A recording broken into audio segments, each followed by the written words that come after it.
Hey everyone, shortwave synthesis here. I just want to give you a quick little walkthrough of how I have my audio set up here at my little hutch, desk, I don't know, whatever you want to call it. I know Wabbit has his little setup here and he was asking everyone what they use. So here's my little walkthrough. Um, Obviously I have a small space here. I don't have so much room to work with, and I don't want to get too far past what I already have. It's already pretty cramped as it is. Up to this point, I've been using a 1010 Blue Box, and it served all my needs because that's a nice little compact audio interface that does 6 stereo inputs and 2 aux and headphones with MIDI support. So I've used that for probably the last 4 years or so, and it's worked really well. But I wanted to expand a little more to have more capability. With the Blue Box, they finally added USB audio support, but it's only stereo out. And I want to be able to multi-track all my audio, whether it's to an iPad or a laptop or phone, if I need to, or to my desktop. Just being able to multi-track everything makes it easier in the long run if I want to keep it longer and mess with stuff outside of doing it here live. Um, and like stereo output's fine if you want to just grab it and put it out there on YouTube or something like that, or live stream. But like I said, I want to be able to do more with it later on if I need to down the road. So I looked at a number of interfaces, whether it was like a patch bay with an audio interface, or I think I looked at the Motu 16A, and then the Arturia AudioFuse 16 rig. Not the nicest name you could come up with, but it is what it is. It's 16 inputs, so that's 8 stereo for me, which is one of the requirements I had. I want to be able to plug everything into it and just set it and forget it. So back here, you can see a little rat's nest of everything, and then I've got the split 2 from Oxy going to the Oxy 1 Mark II, and with that setup, I'm able to keep everything plugged in and plumbed together and control everything via MIDI. All this one setup. That was my final goal. And I looked at the Motu, the Motu 16A, and I guess they need proprietary drivers and Windows and stuff to make it work right. And I didn't want to mess with that. And there were some questionable things review wise. People have had them for a while. But this one is audio compliant with Mac and iOS. There is an ASIO driver for Windows, but I have no complaints about that. I prefer to use ASIO anyway. Um, and I haven't had any issues with Windows. Some other interfaces I played with, they just gave me all sorts of fits, whether driver-wise or working with different DAWs, stuff like that. I didn't want to do a patch bay and audio interface because I don't want to have to unplug and plug stuff in all the time. I just want to set it and forget it.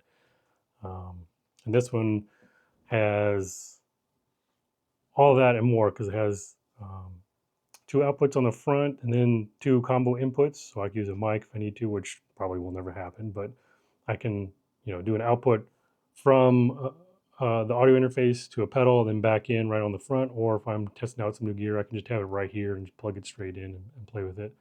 It also has a stereo 3.5 millimeter up here for an input from smaller gear if I have any of that laying around, like something like that. But as it is, I've left channel 1 and 2 open for this situation here.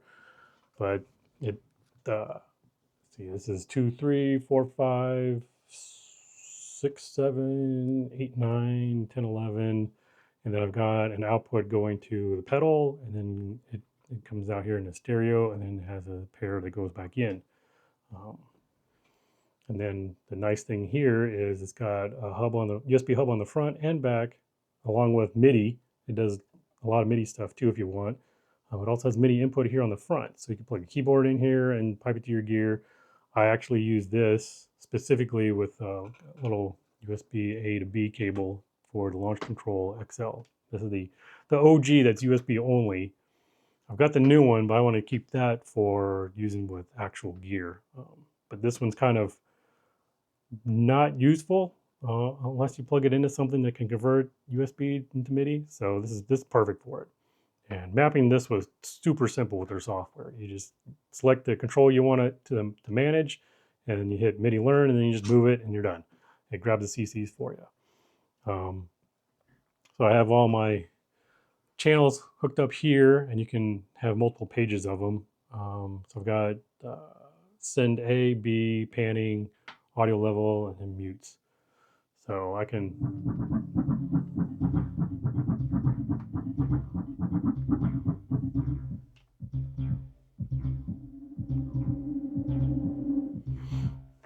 so I've got currently this one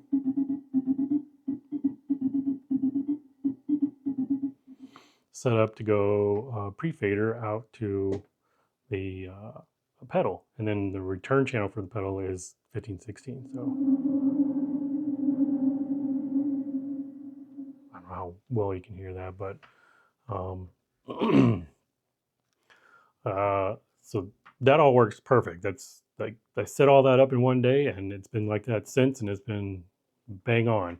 Um, I will comment that this does do MIDI in and out in the back, the full DIN, but you it didn't work for me because I need to be able to handle multiple channels within each MIDI channel. So with the Oxy, or say something like the Hapax, you can have multiple channels assigned per interface. So for here, I have like, the peak and the take five, and then the vector, and then I can group like a bunch of channels here together for the SH4D, or what I have set up is the multi-track interfaces or multi-track setups in here, so I can manage multiple tracks on the Syntec and the Digitone 2, since these are multi-channels within themselves. So these can do, what was it, 16 channels worth of MIDI, but I only have 8. But you can have a multi-channel here that will give you, up to 8 more within that. And that's plenty for me to do the drums and stuff, and then some synth stuff without having to go above and beyond.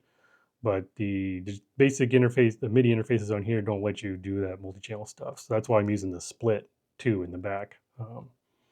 And Split 2 is awesome. They've got little switches on it, so you can do A and B, 3.5 millimeter MIDI. So that's not an issue when you're having to figure out which one is which. Along with 2 DINs.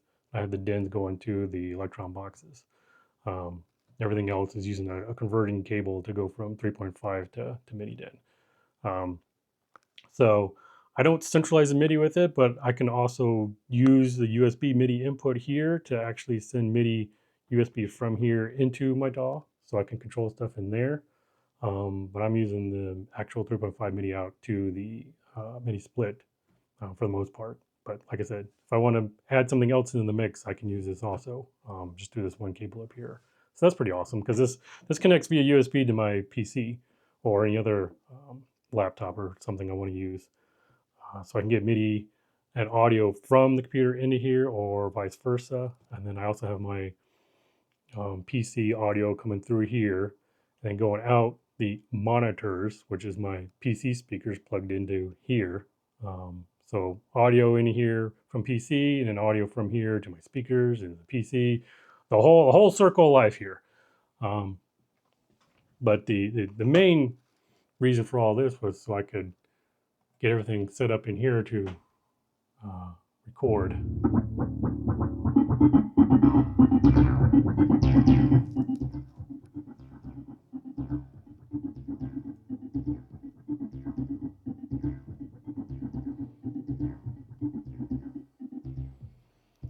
So that works perfectly for what I need. I plan to do a whole bunch more stuff with it going forward now that I have it all hooked up. Like I said, the 1010 Blue Box was great, but it only did stereo out, and I wanted more than that. The TX6 I have, it's super portable, and it does multi-track out now over their own ASIO driver in Windows, which is awesome. It always worked on Mac before that, but that's just a little bit too small for a permanent setup like this. I like to keep that for portable stuff. But more interfaces that can do multi-tracking out natively, into Windows or Mac or into an iPad or something.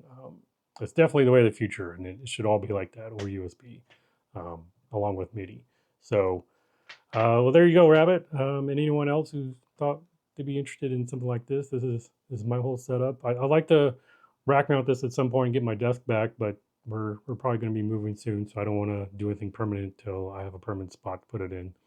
But for right now, it just kind of takes up its space up here, and everything's plugged into it, and I got enough room to do what I need, and everything works finally all together without me having to change anything at any point in time. It's all plugged in, ready to go. Just sit down and start jamming. So there you go. Like Wabbit says, always be jamming. Peace.